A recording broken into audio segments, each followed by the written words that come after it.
We know that money doesn't grow on trees, but Wells Fargo customers have found that bank accounts do appear out of nowhere. I mean, it's a bank, right? They're supposed to keep track of people's money, safety, security. Welcome to Watch Mojo News, the weekly series where we break down news stories that might be on your radar. In this installment, we're counting down 5 crucial facts you should know about the Wells Fargo account scandal. If they really didn't know, then that tells me this is a bank that is simply too big to manage. Number 5. What is Wells Fargo? Wells Fargo is considered one of the big 4 banks in the United States, along with JP Morgan Chase, Bank of America, and Citigroup. According to RelBanks, Wells Fargo was the largest bank in the world in 2015 in terms of market cap, operating in 35 countries and serving over 70 million customers worldwide. In fact, Wells Fargo was ranked as the 7th largest public company on the planet by Forbes in 2016. The bank, which today is headquartered in San Francisco, has its origins in the mid-19th century gold rush. It was founded by Henry Wells and William Fargo, who were also part founders of American Express in 1852. In its early years, Wells Fargo was one of the few banks to survive the Panic of 1857, which saw a collapse in the banking system. In recent years, a series of controversies has dogged the brand, including fines for overdraft issues administered in 2010, allegations of racial discrimination in 2011, inadequate risk disclosures in 2012, and violations of New York credit card rules in 2015, as well as high-profile revelations in 2014 surrounding the earnings of executive figures. Number 4. How was the fraud committed? In September 2016, it was revealed that employees at Wells Fargo had been covertly creating and operating extra bank accounts without customer authorization. An investigation found that at least 1.5 million bogus accounts and over 500,000 credit cards had been opened since 2011 without customers' knowledge. The fraud was committed as a means of not only making more money for the bank, but more importantly to boost sales figures so that employees involved could reach quotas and qualify for incentive bonuses. It's reported that in some instances, fake PIN numbers and email addresses were used in order to sign customers up for services without their knowledge.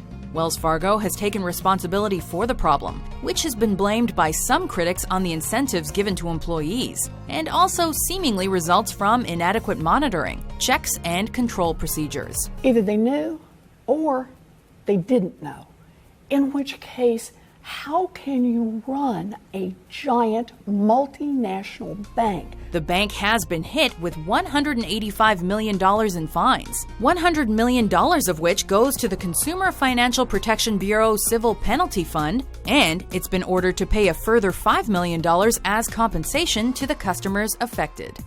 Number 3. How did the scandal affect customers?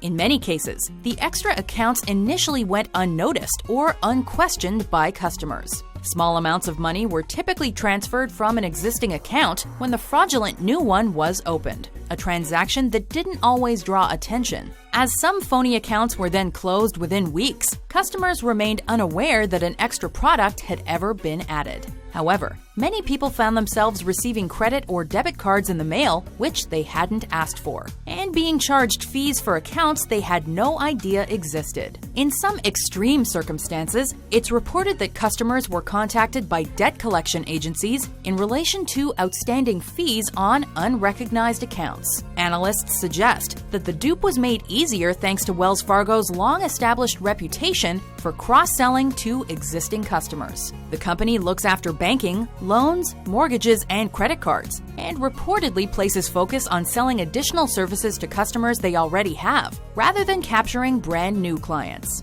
Number 2. What has Wells Fargo done to fix the problem?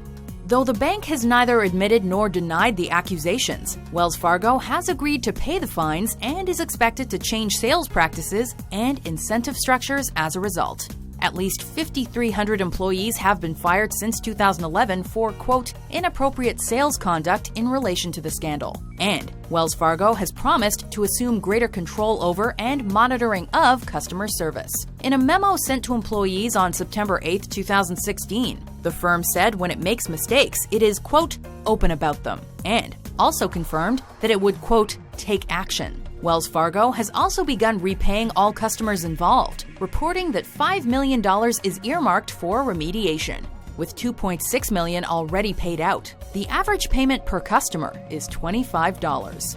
The bank has also stressed that it has refunded or will refund any account where there is the slightest suggestion of foul play, implying that some repayments have been made for accounts that actually were properly authorized. Number 1. What's next for Wells Fargo and banking in America? As one of the world's largest banks at the center of a high-profile scandal, Wells Fargo is set for a difficult period, as trust in the company has waned. However, customers and analysts are already using it as a case study for problems with the U.S. banking system in general. In the wake of the account scandal, Wells Fargo employees have reportedly argued that mounting pressure to meet sales targets is reason for the false accounts. So, as long as the banks are expected to grow, it's estimated that similar issues could continue to arise.